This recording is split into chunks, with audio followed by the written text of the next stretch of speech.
जो लोग गलत फहमियों के शिकार हो जाते हैं वो लोग अपने आप ही बीमार हो जाते हैं।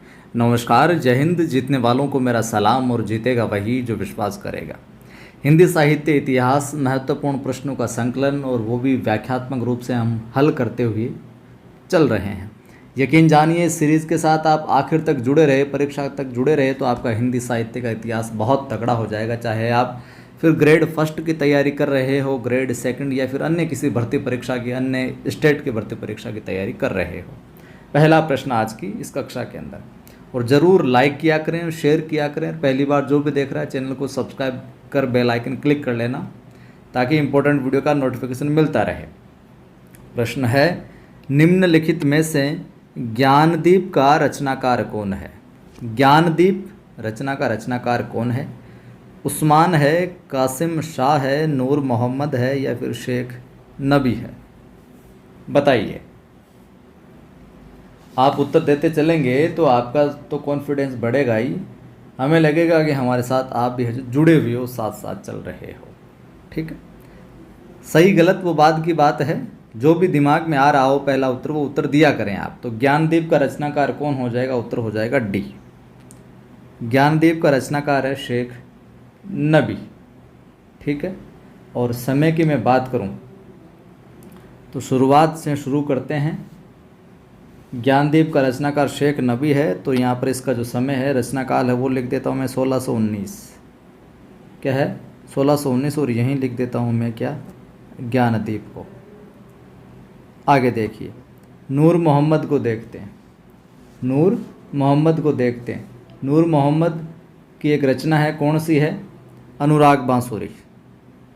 अनुराग बांसुरी बहुत प्रसिद्ध है, परीक्षा में बहुत बार पूछ जाएगी। अब देखिए, सवाल एक है लेकिन मैं यहाँ पर 6-7 सवाल करवा दूंगा जो बहुत बार पूछे गए।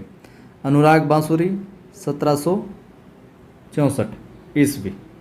फिर नाम आता है कासिम शाह का। किसका? कासिम शाह का, जिनकी एक रचना है हंस जवाहिर, जो कि कई बार पूछी गई है। हंस जवाहिर, इसका हमें समय देखने को मिलता है 1731। क्या? 1731 ईस्वी।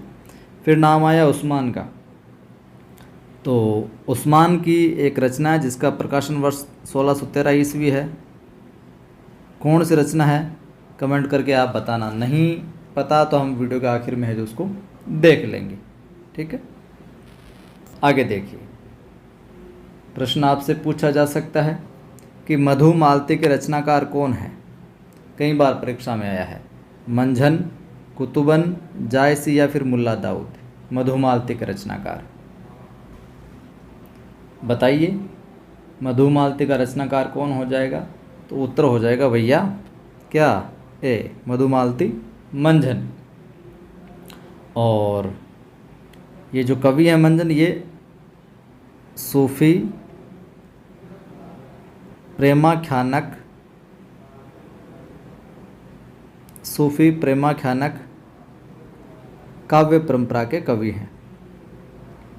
किसके? सूफी प्रेमाख्यानक काव्य परंपरा के कवि हैं, ध्यान में रखना। और मैं बात करूं मधुमालती में, तो मनोहर और मधुमालती की प्रेम कथा का वर्णन है। मधुमालती के अंदर कौन है? मनोहर, नायक नायिका मनोहर, और कौन है? मधु मालती। ठीक है, ये दोनों है। और इनके साथ साथ इसके अंदर एक प्रेमा, ये तो है ही, प्रेमा और ताराचंद, इनकी भी कथा है जो देखने को मिलती है। तो और मनोहर, मधुमालती और प्रेमा और ताराचंद, ये एक जोड़ा, इन दोनों का प्रेम वर्णन इसमें देखने को मिलता है। जो मलिक मोहम्मद जायसी यहाँ पर नाम आया है, जायसी जो नाम आया है, ये प्रेमाख्यानक काव्य परंपरा के प्रमुख कवि माने जाते हैं, मलिक मोहम्मद जायसी। इन्होंने जो रचनाएं लिखी उनमें पद्मावत नाम आता है। जायसी की रचनाओं में पद्मावत, बार बार सुनोगे तभी याद होगी, बार बार लिखोगे तभी याद होगी, रटने की आवश्यकता नहीं है। एक रचना आती है अखरावट, पद्मावत, अखरावट। एक क्या आता है? आखिरी कलाम। आखिरी कलाम आती है। एक आती है चित्ररेखा, चित्रलेखा नहीं, चित्र रेखा जायसी की। और एक कहरा नामा, कहरा नामा भी आती है। एक मसला नामा, ये इनकी रचनाएं हमें देखने को मिलती है। मुल्ला दाऊद जो नाम आया है, इनकी मिलती है चंदायन। मुल्ला दाऊद की कौन सी मिलती है? चंदायन। और मूल नाम की बात करें, इसका मूल नाम अपने को कई जगह है जो या तो लोर कहा या लोर कथा देखने को आपको जो मिलेगा। और कुतुबन जो यहाँ पर नाम आया, कुतुबन ने जो रचना की थी वो की थी मृगावती की। किसकी की थी? मृगावती की। ठीक है, इस प्रकार से एक एक चीज़ को आप जो ध्यान में रखिएगा। अगला प्रश्न पूछा जा सकता है आपसे, अखरावट काव्य कृति के रचयिता कौन है? अखरावट के अभी मैंने बताया, अखरावट के रचयिता कौन हो जाएंगे? मलिक मोहम्मद जायसी हो जाएंगे। ए विकल्प यहाँ पर जो ठीक होगा। देखिए, तभी मैं कह रहा हूँ कि साथ साथ में आपको एक ही प्रश्न के साथ में इतने प्रश्न करवा दिए जाएंगे जो कि इम्पोर्टेंट है, बार बार कहीं ना कहीं घूम फिर के वहीं से जो रिपीट होने वाले हैं। तो आपको यहाँ से बहुत सारे प्रश्न देखने को मिलेंगे परीक्षा के अंदर। अखरावट हो गई। और जो अखरावट ने जो इसने माफ़ कीजिए जायसी ने जो रचना की थी, काव्य जो रचा था वो ठेठ अवधि में रचा था। किसमें? ठेठ अवधि के अंदर है जो रचा था। इनकी रचनाएं हमने देख ही ली। और कुतुबन ने मृगावती लिखी, वो देख ली हमने। मंझन की मधुमालती है, ऊपर पहला प्रश्न देखा ही था हमने। और उस्मान की अभी तक जो सस्पेंस हम रख रहे हैं क्योंकि आगे प्रश्न बनाया हुआ है वो। निम्नलिखित में से किस कवि ने सिर्फ अवधी भाषा में ही रचना की? जैसे कि मैंने अभी ऊपर बताया, तो यहाँ पर कौन सा कवि जिसने केवल अवधी भाषा में है जो रचना की? कबीर, सूरदास, तुलसी और जायसी। वैसे तो सब ने की है रचनाएं अवधि में, लेकिन सिर्फ अवधि में जिसने और किसी में नहीं की तो वो हो जाएगा जायसी। अभी मैंने ऊपर आपको बताया था। ठीक है। और यहाँ पर मैं बात करूँ तो रामचरितमानस के प्रणेता कौन? गोस्वामी तुलसीदास। इनके पथ प्रदर्शक थे जायसी की अवधि में रचने पर। पद्मावत, अखरावट ये लिखी ही। और एक कान्हावत भी और है, कन्हावत या कान्हावत, ये भी जायसी की ही रचना है। प्रश्न आपसे पूछा जा सकता है, रोजतुल हकायक, रोजतुल हकायक के रचयिता कौन है? शेख नबी, कासिम शाह, नूर मोहम्मद या फिर उस्मान? रोजतुल हकायक उत्तर हो जाएगा सी। रोजतुल हकायक के रचनाकार कौन हो जाएंगे? नूर मोहम्मद हो जाएंगे। और नूर मोहम्मद ने एक रचना और लिखी थी, इंद्रावती। ये भी परीक्षा में जो कई बार पूछी जाती है। ठीक है, इंद्रावती। और इंद्रावती का समय देखने को मिलता है 1744 ईस्वी। ठीक है। अनुराग बांसुरी भी नूर मोहम्मद की है, ऊपर बताया था अनुराग बांसुरी। ठीक है।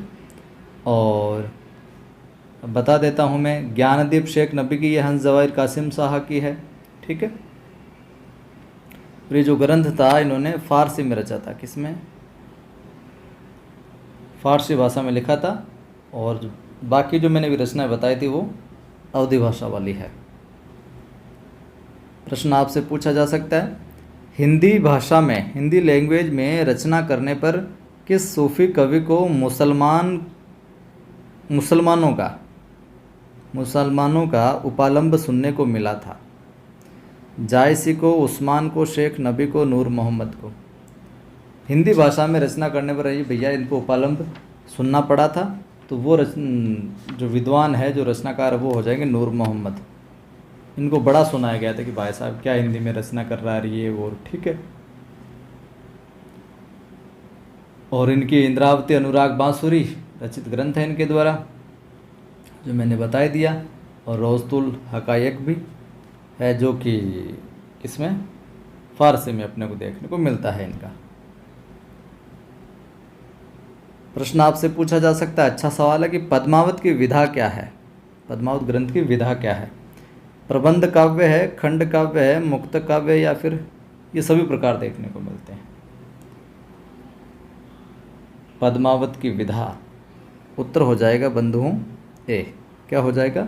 पद्मावत की विधा हो जाएगी प्रबंध काव्य। ठीक है, झांसी द्वारा रचित है। इसमें चित्तौड़ के राजा रत्न सेन एवं सिंघल की राजकुमारी कौन? पद्मावती। उसका प्रेम, विवाह और विवाह के बाद का जो जीवन है उसका चित्रण किया गया है। चित्रावली, जो मैं बता नहीं रहा था, चित्रावली किसकी रचना है? उस्मान शेख नबी कासिम शाह नूर मोहम्मद। तो चित्रावली प्रसिद्ध है, रचना है उस्मान की। ए विकल्प यहाँ पर ठीक हो जाएगा। किसकी है? उस्मान की है। ये भी सूफी प्रेमाख्यान काव्य परंपरा के कवि रहे हैं। कौन? उस्मान। और लिखी किस में गई है? अवधी में लिखी गई है। भाषाएं भी कई बार पूछी जाती है, किस भाषा में रची गई है? अवधी में रची गई है। और इसके अंदर जो नायक है, नायक नायिका सुजान और चित्रावली है। ठीक बात। शेख नबी का मैंने बताया ही था पहले। अवधी भाषा में रचित क्या है? ज्ञानदीप है। ये कोर्ट में कई बार पूछा जाता है, ये भी अवधी में ही रची है इन्होंने। और आपके इसमें नायक तो ज्ञानदीप और नायिका जो है देवयानी है। कासिम शाह की हंस जवाहिर मिलती है देखने को, बहुत प्रसिद्ध है, जिसमें कि राजा हंस तथा नायिका रानी क्या है? जवाहिर है। नूर मोहम्मद की रचनाएं तो हमने देखी थी, अनुराग बांसुरी वगैरह, इंद्रावती वगैरह।